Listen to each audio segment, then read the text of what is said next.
Hello everyone. Now we will learn techniques of assessment. Means આપણે જે previous લેક્ચરમાં growth and development વિશે જોયું હતું કે જે એની ડેફિનેશન બરાબર મીન્સ ગ્રોથ એટલે શું, ડેવલપમેન્ટ એટલે શું, એટલે અને પછી એના જે તે ફેક્ટર ને કેરેક્ટરિસ્ટિક ને એ આપણે જોયું. હવે જે તે ચિલ્ડ્રનમાં ગ્રોથ થાય, ડેવલપમેન્ટ થાય એના આપણે અસેસ કરવા માટેની ટેકનિક્સ હોય છે બરાબર. તો એ ટેકનિક વિશે આપણે આ લેક્ચરમાં જોઈશું. Growth and development age period means according to growth અને ડેવલપમેન્ટ ચિલ્ડ્રનને આપણે અલગ અલગ એજ પીરિયડમાં ડિવાઈડ કર્યા છે, અલગ અલગ એના ગ્રુપ પાડ્યા છે. એમાં સૌથી પહેલાં આપણે જોઈએ તો કે પ્રીનેટલ પીરિયડ. પ્રીનેટલ મીન્સ જે તે આપણે ખ્યાલ છે કે કન્સેપ્શનથી લઈ અને બર્થ સુધીનો જે ટાઈમ છે એને આપણે પ્રીનેટલ પીરિયડ કહીએ છીએ બરાબર. એટલે કે જે બેબી છે એ માતાના ગર્ભમાં હોય એ જે ટાઈમ પીરિયડ છે આપણે પ્રીનેટલમાં કહીશું.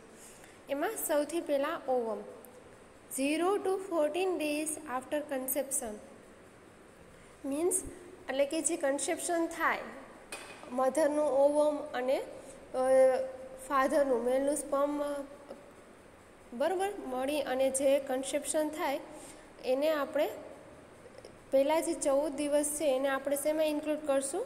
ઓવમમાં. એટલે પહેલાં જે 14 દિવસ હોય એને આપણે ઓવમ કહીએ.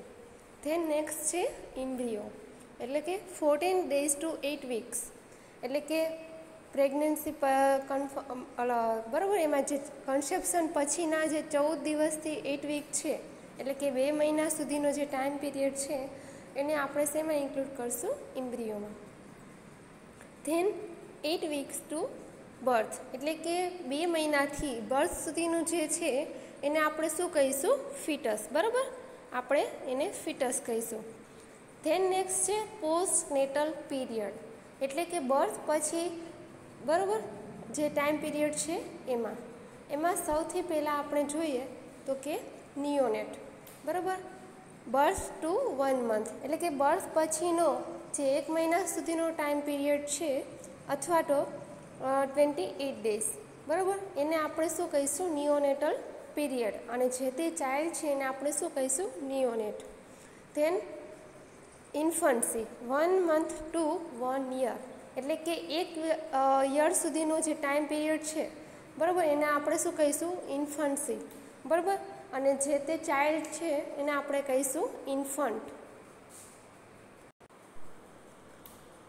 ધેન ટોડલર એટલે કે 1 વર્ષથી લઈ અને 3 વર્ષ સુધીનું જે તે ચાઇલ્ડ હોય એને આપણે કહીશું ટોડલર. પછી છે પ્રી સ્કૂલ એટલે કે 3 વર્ષથી 6 વર્ષ સુધીના ચિલ્ડ્રનને આપણે શું કહીશું? પ્રી સ્કૂલર. અને એ ટાઈમ પીરિયડને કહીશું પ્રી સ્કૂલ ટાઈમ બરાબર. અથવા તો અર્લી ચાઇલ્ડહુડ. આપણે એવી રીતના યાદ રાખી શકીએ કે જ્યારે આપણે જનરલી ખબર છે ગવર્મેન્ટના રૂલ પ્રમાણે આપણે જે તે ચિલ્ડ્રનને 6 યરનું થાય એટલે ફર્સ્ટ સ્ટાન્ડર્ડમાં આપણે એડમિશન લેતા હોઈએ છીએ. એટલે એ જે સ્કૂલમાં બેસાડ્યા પહેલાંનો ટાઈમ છે એટલે આપણે એને પ્રી કહીશું બરાબર. પ્રી સ્કૂલ બરાબર. પ્રી સ્કૂલ પીરિયડ અથવા તો જે તે ચાઇલ્ડ છે એને પ્રી સ્કૂલર. ધેન છે મિડલ ચાઇલ્ડહુડ અથવા તો સ્કૂલ એજ બરાબર. 6 year ટુ 12 year સુધીનો જે ટાઈમ પીરિયડ છે એને આપણે સ્કૂલ એજ કહીશું. ધેન લેટ ચાઇલ્ડહુડ એટલે 13 વર્ષ પછી એટલે કે 13 year ટુ એપ્રોક્સિમેટલી 18 years સુધીનો એને આપણે શેમાં ઇન્ક્લુડ કરશું? એડોલેસન્ટ અથવા તો લેટ ચાઇલ્ડહુડ. ઓકે. તો આ અલગ અલગ સ્ટેજ હતા બરાબર એજ પીરિયડ કે ગ્રોથ ને ડેવલપમેન્ટ અકોર્ડિંગ. એટલે હવે આપણે ટોડલર એવો ટર્મ યુઝ કરીએ એટલે આપણે શું સમજવાનું કે જે તે ચિલ્ડ્રન છે એની એજ 1 to 3 yearની વચ્ચેની હશે. Okay. Growth and development monitoring. હવે જે તે આ ચિલ્ડ્રનમાં ગ્રોથ અને ડેવલપમેન્ટ થાય છે એનું આપણે મોનિટરિંગ કરવાનું હોય છે. Assessment of growth may be done by longitudinal and cross-sectional studies The common parameters used for growth monitoring include head circumference, chest circumference, upper limb lower segment ratio. The following are three members used for comparison. Use of mean, median values, use of percentile, and use of incidence as a weight for height and weight for age. બરાબર, એટલે કે growth અને monitoring છે આપણે અલગ અલગ રીતે assessment કરતા હોઈએ છીએ. બરાબર, જેમ કે એરિયા વાઇઝ ને જે તે ચિલ્ડ્રનનું કેટલું ગ્રોથ ને ડેવલપમેન્ટ ને થાય છે એવું બધું જોવું હોય તો એના માટે અલગ અલગ આપણે કમ્પેરિઝન કરીએ અને બરાબર એના થ્રુ ખ્યાલ આવતો હોય છે. જનરલી જે તે ચિલ્ડ્રનનું આપણે ગ્રોથ જોવું હોય તો એના માટે અલગ અલગ પેરામીટર્સ છે, જેમ કે વેઇટ છે, હેડ સરકમફરન્સ છે એટલે કે માથાનો ઘેરાવો, ચેસ્ટ સરકમફરન્સ એટલે કે છાતીનો ઘેરાવો, બરાબર. પછી અપર લિમ્બ લોઅર સેગમેન્ટ રેશિયો એટલે કે જે આપણો વેસ્ટ છે, કમર છે એના ઉપરનો અને નીચેના ભાગનો જે તે રેશિયો હોય એ, બરાબર, એના થ્રુ.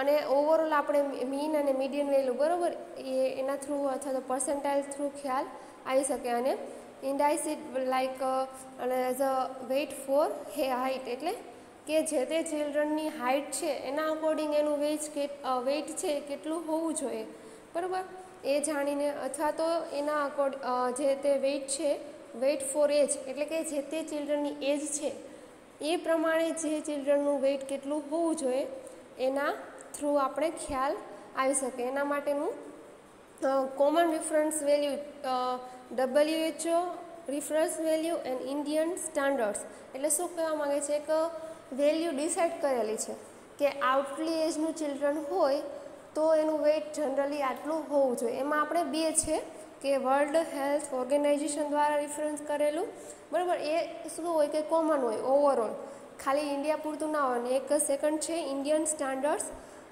બરાબર, એટલે કે ઇન્ડિયાના જે તે ચિલ્ડ્રનનું આપણે અલગ અલગ રિસર્ચ દ્વારા અને એના થ્રુ ખ્યાલ આવતું હોય એ value. Indian standards ICMR undertook a national-wide cross-sectional study during the year 1956 to 1965. એટલે કે Indian council of medical research એને એક રિસર્ચ સ્ટડી કરી, બરાબર, 1956થી લઈને 1965ની વચ્ચે. એ દરમિયાન એ લોકોએ એક સ્ટડી દ્વારા શું કર્યું, એક ટૂલ બહાર પાડ્યું. This tool is widely use in India as the reference value to assess growth. એ ટૂલ ઉપરથી ઇન્ડિયામાં આપણે જે તે ચિલ્ડ્રનનું ગ્રોથ છે એ અસેસ કરતા હોઈએ છીએ. આ છે ગ્રોથ ચાર્ટનું પિક્ચર કે જેનો આપણે શું હોય કે બર્થથી લઈ અને જનરલી ચિલ્ડ્રન છે 5 યરનું કે થાય, બરાબર, ત્યાં સુધી એનું આપણે શું કરતા હોય ગ્રોથ મોનિટરિંગ એટલે કે ટાઈમ ટુ ટાઈમ એનું જે તે વેઇટને એવું ચેકઅપ કરતા હોય, બરાબર. એના થ્રુ ખ્યાલ આવે. આમાં પછી વેઇટનું એક આપણે શું કરતા હોય ગ્રાફ બનાવતા હોય, બરાબર. એ ગ્રાફ ઉપરથી આપણે ખ્યાલ આવે કે જે તે ચિલ્ડ્રનનું ગ્રોથ નોર્મલ છે કે અંડર વેઇટ છે કે ઓવર વેઇટ છે કે કંઈ પ્રોબ્લેમ છે કે શું, બરાબર. આમાં અલગ અલગ કલર્સ આપેલા હોય છે. એ ઝોન પ્રમાણે આપણે જે તે ચિલ્ડ્રનની કન્ડિશન આપણે નક્કી કરી શકીએ. જેમ કે અહીંયા પિક્ચર છે એમાં શું છે ગ્રીન કલર, બરાબર. આપણે ગુજરાતમાં મમતા કાર્ડ જે હોય છે, બરાબર, એમાં આ ગ્રોથ ચાર્ટ અવેલેબલ હોય છે. એટલે બર્થ થાય તે સમયથી લઈ ચિલ્ડ્રનને પછી ટાઈમ ટુ ટાઈમ એનું વેઇટ કરવામાં આવતું હોય અને આમાં માર્કિંગ કરવાનું હોય. જો ચિલ્ડ્રનનો ચાર્ટમાં માર્કિંગ કરતા હોય અને એરો ગ્રાફ છે એ ગ્રીન ઝોનમાં જતું હોય, મીન્સ શું થશે કે જે તે ચિલ્ડ્રન છે એનું ગ્રોથ છે એ નોર્મલી એના એજ પ્રમાણે બરાબર છે. પછી યલોમાં જાય, બરાબર, અને રેડ, એવી રીતના 3 ઝોન હોય મમતા કાર્ડમાં. યલોમાં છે મીન્સ ચાઇલ્ડને શું છે એક્સ્ટ્રા ન્યુટ્રિશન ટ્રીટમેન્ટની કે જરૂર છે, બરાબર. એના હેલ્થ રિલેટેડ કંઈક કન્ડિશન કે શું પ્રોબ્લેમ છે કે જાણવું પડે. બેબીને માલન્યુટ્રિશન થવાની શક્યતા છે અથવા તો થોડું એવું માલન્યુટ્રિશનની કન્ડિશન પ્રેઝન્ટ છે. અને જો રેડ ઝોનમાં આવશે ચાર્ટ આપણે બરાબર, તો શું થશે કે બેબી છે એ સિવિયર માલન્યુટ્રિશનની કન્ડિશન ધરાવે છે, એટલે એને કાં હોસ્પિટલાઇઝ કાં જે તે રિહેબિલિટેશન સેન્ટર હોય છે બરાબર, ન્યુટ્રિશનલ રિહેબિલિટેશન સેન્ટર, ત્યાં એને મોકલવાની જરૂર છે, કેમ કે એ સિવિયર માલન્યુટ્રિશનની કન્ડિશન ધરાવે છે. તો આ ચાર્ટ ઉપરથી જે તે ચિલ્ડ્રનની ગ્રોથ છે એ આપણે ખ્યાલ આવી શકે. Assessment of growth. Assessment of physical growth can be done by anthropometric measurement and the study of velocity of physical growth. એટલે કે જે તે ચિલ્ડ્રન છે બરાબર, એનું આપણે ફિઝિકલ ગ્રોથ અસેસમેન્ટ છે એ કેવી રીતના કરી શકીએ, તો કે એન્થ્રોપોમેટ્રિક મેઝરમેન્ટ. હવે એ શું છે, તો કે જે તે ચિલ્ડ્રનનું આપણે એમાં 5 વસ્તુ મેઝર કરશું: વેઇટ, હાઇટ અથવા તો લેન્થ, અને હેડ સરકમફરન્સ માથાનો ઘેરાવો, ચેસ્ટ સરકમફરન્સ છાતીનો ઘેરાવો, અને મિડ આર્મ સરકમફરન્સ એટલે કે બાવડાનો ઘેરાવો. આના થ્રુ આપણે બેબીનો ફિઝિકલ ગ્રોથ અસેસ કરીએ બરાબર. Measurement of different growth parameters is the important nursing responsibility in a child care. એટલે એઝ અ નર્સ તરીકે આપણે જ્યારે ચાઇલ્ડની કેર કરતા હોય ત્યારે આ અલગ અલગ પેરામીટર્સ દ્વારા આપણે જે તે ચિલ્ડ્રનનો ગ્રોથ અસેસ કરવો એ આપણો ઇમ્પોર્ટન્ટ રોલ છે. હવે એમાં ફર્સ્ટ ઓફ ઓલ છે વેઇટ બરાબર. Weight is one of the best criteria for assessment of growth and good indicator of health and nutritional status of child. Weight દ્વારા આપણે વેઇટ જ્યારે ચિલ્ડ્રનનું મેઝર કરશું તો એના થ્રુ આપણે જે તે ચિલ્ડ્રનની હેલ્થ કન્ડિશન અને સ્પેશિયલી ન્યુટ્રિશનલ સ્ટેટસ છે એ આપણે ખ્યાલ આવશે. Among Indian children weight of the full terms neonate at birth is approximately 2.5 kg to 3.5 kg. ઇન્ડિયામાં જે તે ચિલ્ડ્રનનું નોર્મલ વેઇટ જન્મ સમયે 2.5 kgથી 3.5 kgની વચ્ચે હોય છે બરાબર. એટલે એટલું હોય તો આપણે નોર્મલ માનવાનું, એના કરતાં ઓછું હોય તો લો બર્થ વેઇટ કહી શકાય બરાબર, અને વધુ હોય તો ઓબેસ, એવી રીતે. There is about 10% loss of weight first week of life which regain by 10 days of age. એટલે કે બર્થના પહેલા વીક દરમિયાન શું થશે કે 10% જેટલું વેઇટ લોસ જોવા મળે બરાબર. એકચ્યુઅલમાં જે બર્થ સમયે વેઇટ હશે એના કરતાં થોડા દિવસ શું થતું હશે, 10% જેટલું જ બરાબર ઘટતું હશે. પછી 10 દિવસ પછી એમાં કન્ટિન્યુઅસ શું થતું હોય, વધારો જોવા મળે. આ જે છે બરાબર એ પિક્ચર છે, પેલું છે એ જે તે ઇન્ફન્ટ માટેનું વેઇટ મશીન છે, ન્યૂબોર્ન માટે બરાબર. અને આમાં જે તે ચિલ્ડ્રન બેસી શકે, ટોડલર કે બરાબર બેસી શકતું ચિલ્ડ્રનને આ રીતના સ્પ્રિંગ વેઇટ મશીન દ્વારા વેઇટ કરી શકીએ. Then weight gain is about 25 to 30 gram per day for first 3 months and 400 gram per month till 1 year of age. એટલે શું કહેવા માંગે છે કે પછી બરાબર પહેલાં એક વીક જ શું થશે, વેઇટ થોડું ઘટતું હોય એવું લાગે, કેમ કે એ દરમિયાન શું થતું હોય, ચાઇલ્ડ છે એ બહારના એન્વાયરમેન્ટમાં એડજસ્ટ થતું હોય છે. પછી શું થશે કે હવે એના વેઇટમાં કન્ટિન્યુઅસ વધારો જોવા મળે બરાબર. એમાં પર ડે 25થી 30 ગ્રામ જેટલું એનું વેઇટમાં વધારો થતું હોય પહેલાં જે 3 મહિના છે એ દરમિયાન. પછી 1 યરની લાઈફ સુધી દર મંથે 400 ગ્રામ જેટલું વજન વધતું હોય છે. The infants double weight gain their birth weight by 5 months of age. એટલે શું કહેવા માંગે છે કે જે તે ઇન્ફન્ટ હશે એનું વેઇટ જે બર્થ સમયે હશે, માની લો કે 2.5 kg છે બર્થ સમયે, તો એ ડબલ ક્યારે થાય તો કે 5 months બરાબર. એટલે કે 5 monthનું ચાઇલ્ડ થાય ત્યારે એનું વેઇટ 5 kg થશે. ટ્રેવલેડ બાય 1 year એટલે કે 3 ગણું 1 વર્ષે થાય. Okay. 4th time by 2 year 4 ગણું 2 વર્ષે. 5 times બાય ધ 3 year 5 ગણું 3 વર્ષે. 6 times બાય 5 year 6 ગણું 5 વર્ષે. 7 times બાય 7 year, 7 ગણું 7 વર્ષે. એન્ડ 10 times by 10 year, 10 વર્ષે 10 ગણું વેઇટ હોય. Then weight increase rapidly during puberty, followed by weight increase to adult size. એટલે પછી જે પ્યુબર્ટીનો પીરિયડ સ્ટાર્ટ થાય એ દરમિયાન એના જે તે વેઇટમાં જરૂરીઓ અને ઝડપી વધારો જોવા મળશે, બરાબર, કેમ કે એટલે પછી એડલ્ટ સુધી એ દરમિયાન આ તમારે યાદ રાખવાનું રહેશે, બરાબર. જે તે ચિલ્ડ્રનનું વેઇટને તમને કેટલા સમયે કેટલા ગણું ને એવું થાય, બરાબર, એટલે આપણે નોર્મલી અંદાજો આવી શકે કે ચાઇલ્ડનું વેઇટ કેટલું હોવું જોઈએ. માની લો એટ બર્થ આપણે 1x છે, બરાબર, પછી 5 મંથે શું થશે? ડબલ. એટલે કે જન્મ સમયે જો 3 કિલો હોય એટલે કે 3 kg વેઇટ હોય તો 5 મહિને એનું શું થઈ જશે? 6 kg. પછી 1 year 3 ગણું, બરાબર, એટલે શું થઈ જશે? 9 kg. એક વર્ષે શું થઈ? 9 kg એનું વેઇટ નોર્મલી થઈ જતું હોય. પછી સેકન્ડ યરે 4 ગણું, બરાબર, એટલે કે 2 વર્ષનું થાય ત્યારે એનું વેઇટ 4 ગણું થઈ જાય. પછી 3 વર્ષે 5 ગણું, 5 વર્ષે 6 ગણું, અને 7 વર્ષે 7 ગણું, અને 10 વર્ષે 10 ગણું. આ તમને વાયવામાં પણ પૂછી શકે કે જે તે ચિલ્ડ્રનનું વેઇટ ડબલ ક્યારે થાય, ટ્રિપલ ક્યારે થાય, એટલે એ રીતે તમારે યાદ રાખવાનું. હવે છે કેલ્ક્યુલેશન ઓફ એક્સપેક્ટેડ વેઇટ. આ એક બીજી એક મેથડ છે કે આપણે જે તે ચિલ્ડ્રનનું વેઇટ છે એ આપણે કેલ્ક્યુલેટ કરી અને નોર્મલ કેટલું હોવું જોઈએ એનું આપણે અંદાજો લગાવી શકીએ. પણ એની આજુબાજુ હોઈ શકે, એટલું જ હોય એવું આપણે નહીં માની, કેમ કે જે તે આ ફોર્મ્યુલા આપ્યું હોય, બરાબર, એ આપણે ખાલી ઇન્ડિયનના ચિલ્ડ્રન પૂરતા જ ના હોય, બરાબર, ઓવરઓલ હોઈ શકે. તો આપણે જે તે ચિલ્ડ્રનને બર્થ સમયે વેઇટ હોય તો એનું ડિપેન્ડ કરે કે એની એજ પ્રમાણે એનું વેઇટ કેટલું હશે.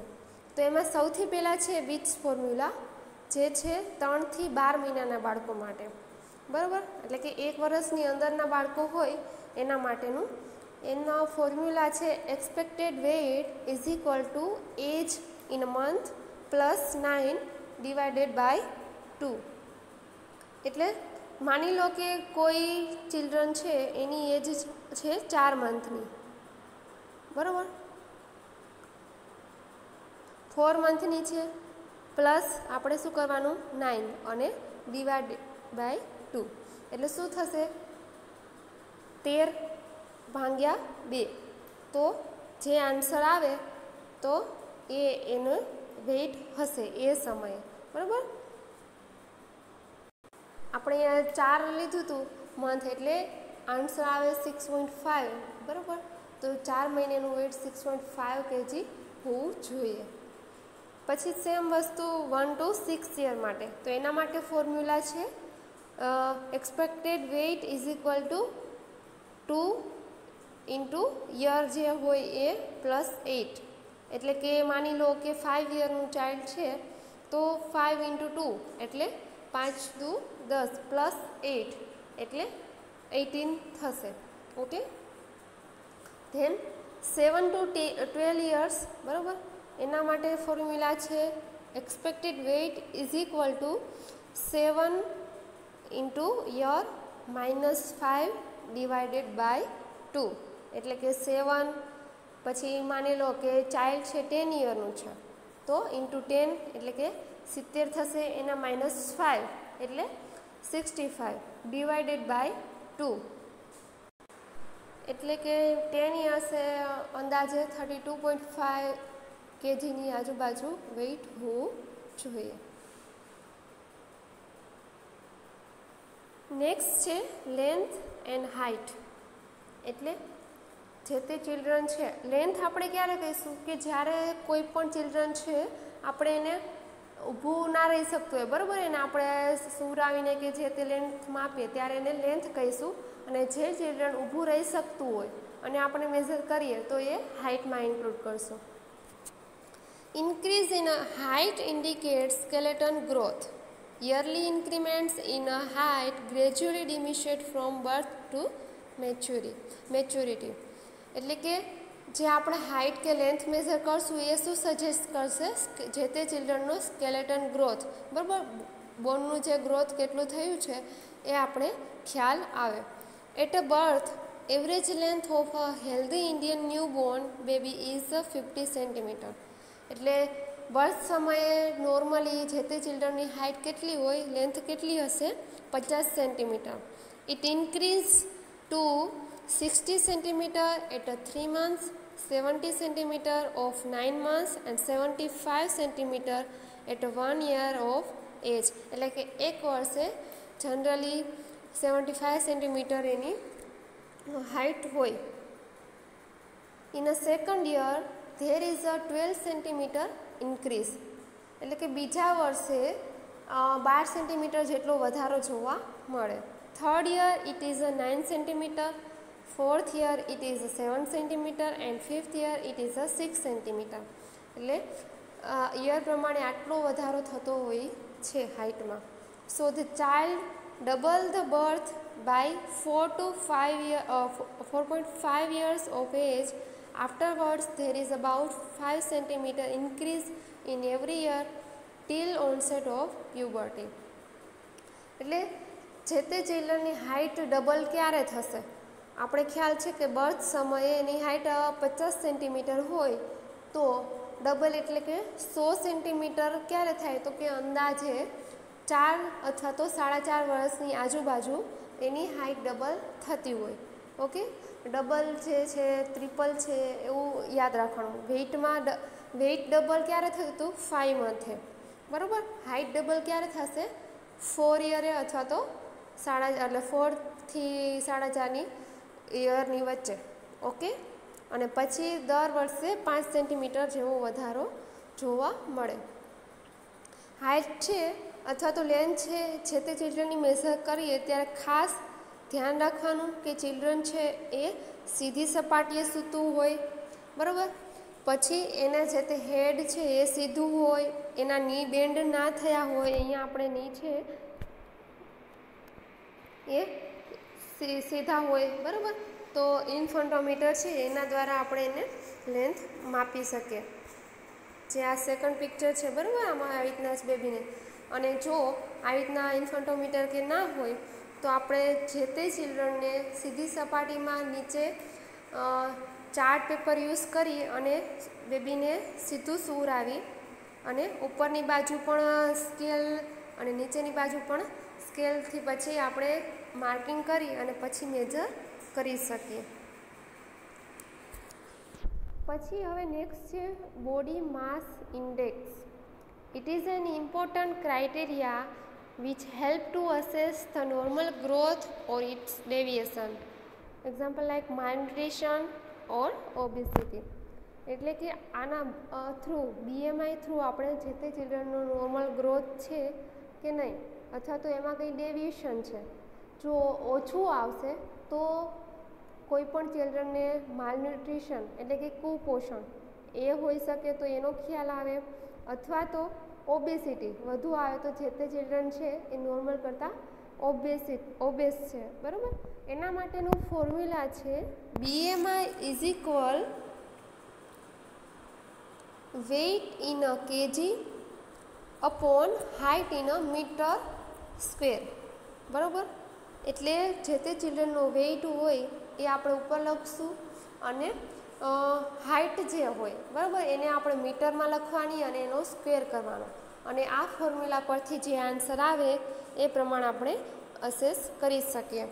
હવે BMI remains contained up to the age of 5 years. If the BMI is more than 30 kg per meter square, it indicates obesity. And if it is less than 15 kg per meter square, it indicates malnutrition. એટલે શું કહેવા માગે છે કે જો આનો આપણે જે ફોર્મ્યુલા યુઝ કરીએ અને આન્સર 30 અથવા તો એના કરતાં વધુ આવે તો જે તે ચિલ્ડ્રન છે એ ઓબેસ છે, બરાબર, ઓબેસિટી છે એને.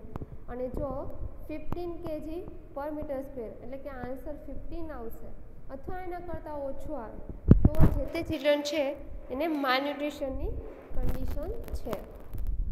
હવે જે તે આન્સર માટે આપણે અલગ અલગ અસેસ કરી શકીએ કે જો 18.5 અથવા તો એના કરતાં ઓછું આવે તો જે તે ચિલ્ડ્રન છે એ અંડર વેઇટ છે, એનું વેઇટ હોવું જોઈએ એના કરતાં ઓછું છે.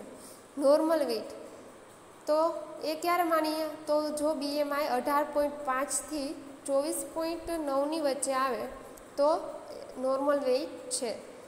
ઓવરવેઇટ તો કે 25થી 29.9ની વચ્ચે આવે તો એને આપણે ઓવરવેઇટ કહીશું. અને જો 30 અથવા તો એના કરતાં વધુ આવે તો જે તે ચિલ્ડ્રન છે એ ઓબેસ છે એવું આપણે માનશું. બરાબર, જે તે આન્સર ઉપરથી આપણે જે તે ચિલ્ડ્રનનું કન્ડિશન ખ્યાલ આવી શકે. કેમ કે આમાં આપણે શું કરીએ છીએ, હાઇટને ઇન્ક્લુડ કરીએ છીએ. આ હાઇટ અકોર્ડિંગ આપણે વેઇટને આપણે અસેસ કરશું. પછી છે હેડ સરકમફરન્સ એટલે કે માથાનો ઘેરાવો.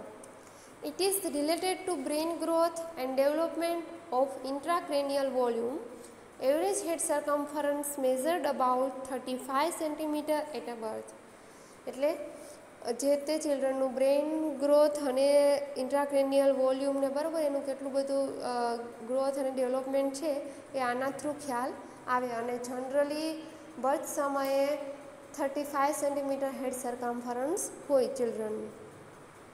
At 3 months it is about 40 centimeter, at 6 months 43 centimeter, at 1 year 45 centimeter, at 2 years 48 centimeter, at 7 year 50 centimeter, and at 12 year of age it is about 52 centimeter, almost same a adult. એટલે કે 12 યરે જે 52 centimetre હોય છે એટલે almost એડલ્ટનું જે હેડ circumference હોય એની આજુબાજુ જ હોય. If head circumference increase more than 1 centimeter in 2 weeks during the first 3 months of age, then hydrocephalus should be suspected. એટલે શું કહેવા માંગે છે કે પહેલાં જે 3 મંથ હોય એટલે કે જે 3 મહિના સુધીના ચાઇલ્ડને એમાં કોઈ પણ 2 અઠવાડિયા દરમિયાન જો બેબીના હેડ સરકમફરન્સમાં 1 સેન્ટીમીટર કરતાં વધુ વધારો જોવા મળે તો એ ચાઇલ્ડને હાઇડ્રોસેફેલસ, બરાબર, માથામાં પાણી ભરાઈ જવું એવું તમે સાંભળ્યું હશે. અને આપણે ટર્મ્સમાં કહીએ તો જે સેરેબ્રલ સ્પાઇનલ ફ્લૂઇડ છે એ શું હશે, નોર્મલ કરતાં વધી જતું હોય. એ કન્ડિશનના લીધે આ થઈ શકે, બરાબર, નોર્મલ કરતાં વધારે હેડ સરકમફરન્સ જોવા મળે. Head circumference is measured by ordinal tape, placing it over the occipital protuberance એટલે કે જે પાછળ ઓક્સિપુટલ પ્રોટ્યુબરન્સ હોય ત્યાં, at the back, above the ear, on the side એટલે કે સાઈડમાં કાનની ઉપરની બાજુ, and just over the supra orbital ridge in a front એટલે કે આગળ જે આપણે સુપ્રા ઓર્બિટલ રીજ હોય એની ઉપર જ just. Measuring the point of head circumference એટલે એ ત્યાં આપણે માપી શકીએ. આ જે છે પિક્ચર, બરાબર, એમાં હેડ સરકમફરન્સ માપે છે એટલે આ રીતના પોઝિશનમાં આપણે હેડ સરકમફરન્સ માપવાનું રહે, બરાબર. આ મેં જે પેલું પેરેગ્રાફ વાઇઝ હતું આ મેં એને આપણે આ રીતના લખેલ છે, બરાબર. બર્થ સમયે કેટલું હોય, 2 મંથે અને 5 યર્સ સુધીમાં કેટલું હોય એ. હવે એમાં સેકન્ડ ઇમ્પોર્ટન્ટ છે fontanelle closure. At birth anterior and posterior fontanelle are usually present. Posterior fontanelle close early few weeks 6 to 8 week of age. આપણે પહેલે જે ફિઝિકલ એક્ઝામિનેશનને જોયું હતું એમાં તમને મેં ફન્ટાનેલ શું છે એ કહી દીધું, બરાબર.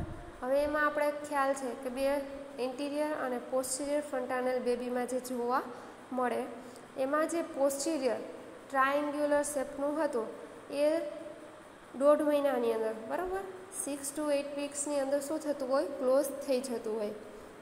The anterior fontanelle normally close by 12 to 18 months of age. Early closures of fontanelle indicates craniostenosis due to premature closure of skull સૂચળ.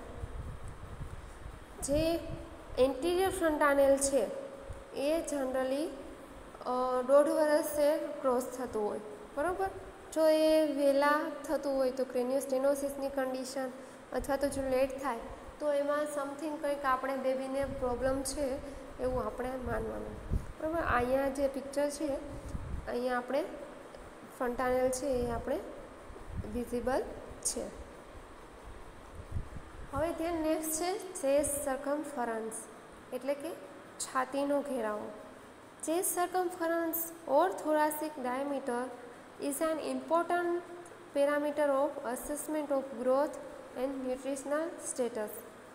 At birth, it is 2 cm less than head circumference. At 6 to 12 months of age, both become equal. એટલે શું કહેવા માગે છે કે છાતીના ઘેરા દ્વારા આપણે શું અસેસ કરશું, જે તે ચિલ્ડ્રનનું ન્યુટ્રિશન સ્ટેટસ ખ્યાલ આવે.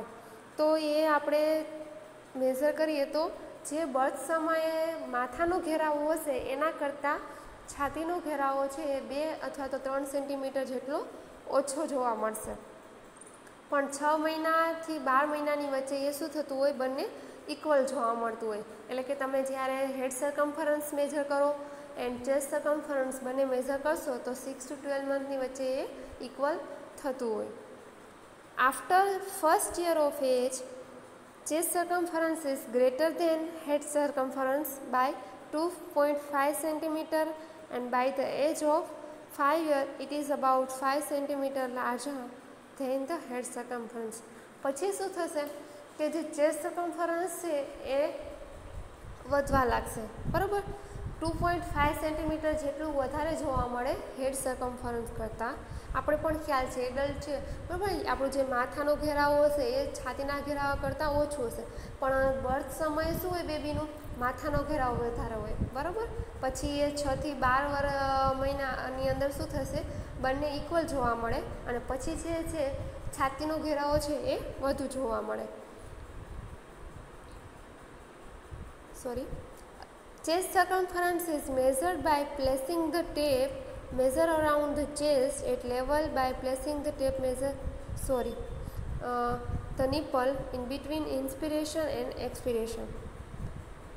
એટલે આપણે જે ટેપ છે મેઝર કરવા માટે એ આપણે ક્યાં પ્લેસ કરશું, તો કે જે તે ચિલ્ડ્રનનું નિપલ લેવલ છે ત્યાં રાખશું, અને જે બેબી ઇન્સ્પિરેશન અને એક્સપિરેશન કરે છે, બરાબર, એના વચ્ચેના ટાઈમ પીરિયડમાં આપણે મેઝર કરશું.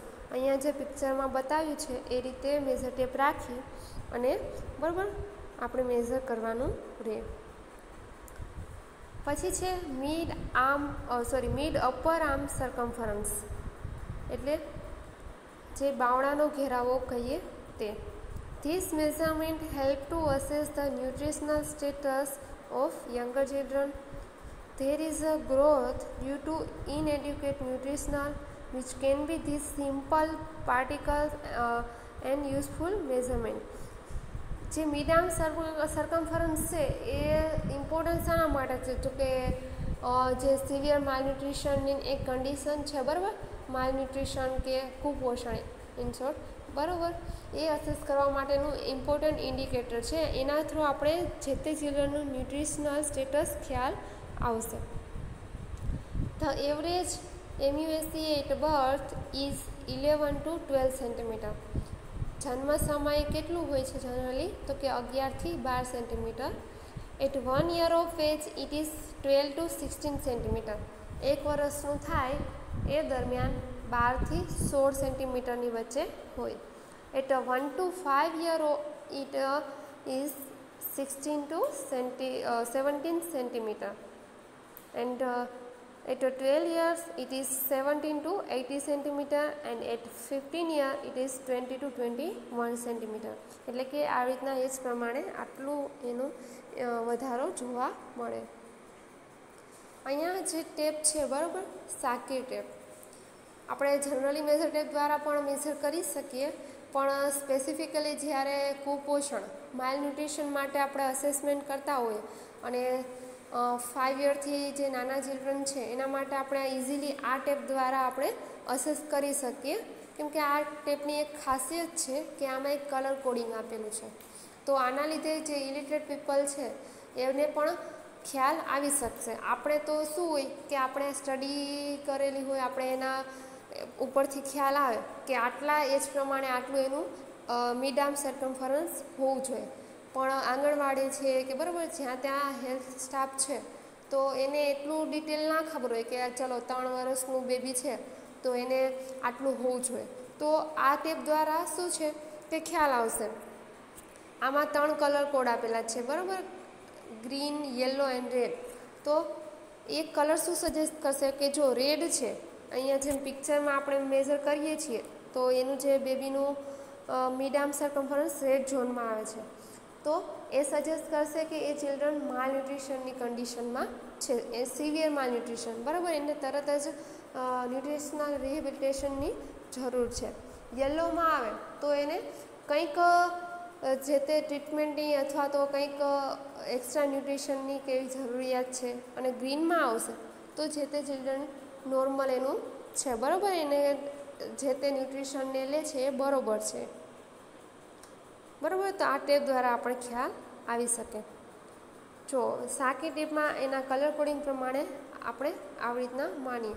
જો 13.5 કરતાં વધુ આવે તો નોર્મલ, 12.5થી 13.5ની વચ્ચે હશે તો બોર્ડર લાઇન ઉપર છે આપણે, મીન્સ કે જે તે ચિલ્ડ્રનને માલન્યુટ્રિશન કન્ડિશન બોર્ડર લાઇન ઉપર છે.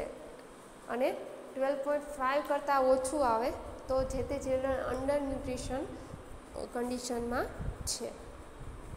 ઓકે, તો આ ઓવરઓલ હતું જે તે એન્થ્રોપોમેટ્રિક મેઝરમેન્ટ કરીએ એના માટેનું. હવે એના પછી છે ઇરપ્શન ઓફ ટીથ. એટલે કે આપણે ખ્યાલ છે બર્થ સમયે નોર્મલી ચિલ્ડ્રનને ટીથ ડેવલપ ના થયા હોય, એ બર્થ પછીના ટાઈમમાં જોવા મળતા હોય, ઇરપ્શન થતું જોવા મળે. There is a variation for the time of eruption of teeth. First teeth, commonly the lower central incision, may appear in a 6 to 7 month of age. એટલે કે બાળકને જનરલી આ જે તે ટીથ ઇરપ્શનનો ટાઈમ પીરિયડ છે એ ડિફરન્ટ હોય છે, અલગ અલગ જોવા મળે. પણ નોર્મલી 6 થી 7 મહિને જે સેન્ટ્રલ ઇન્સિઝન છે બરાબર, એ સૌથી પહેલાં જોવા મળતું હોય. It can be delay even up to 15 months. એટલે કદાચ અમુક બાળકમાં એ અલગ અલગ પીરિયડમાં આના કરતાં લેટ પણ હોઈ શકે. એટલે જનરલી 15 month સુધીમાં આ ટીથ ડેવલપમેન્ટ જોવા મળે. which also can be considered within the normal range of time for teething. So dentition is not dentition is not dependable parameter for assessment of growth. એટલે જે તે ટીથ ડેવલપમેન્ટ થાય છે, ઇરપ્શન થાય છે, એના ઉપરથી આપણે ગ્રોથ અસેસ ના કરી શકીએ કેમ કે એનો ટાઈમ પીરિયડ છે એમાં વેરિએશન જોવા મળતું હોય અને વધારે ડિફરન્સ હોઈ શકે. There are 2 set of teeth, temporary teeth bigger in a size for 2 set of teeth. એટલે આમાં આપણે બે રીતે હોય છે, એક ટેમ્પરરી અને પરમનન્ટ. જો અહીંયા જે છે બરાબર કેવી રીતના ટીથનું જે તે ઇરપ્શનને થાય એ આપેલું છે એજ વાઇઝ.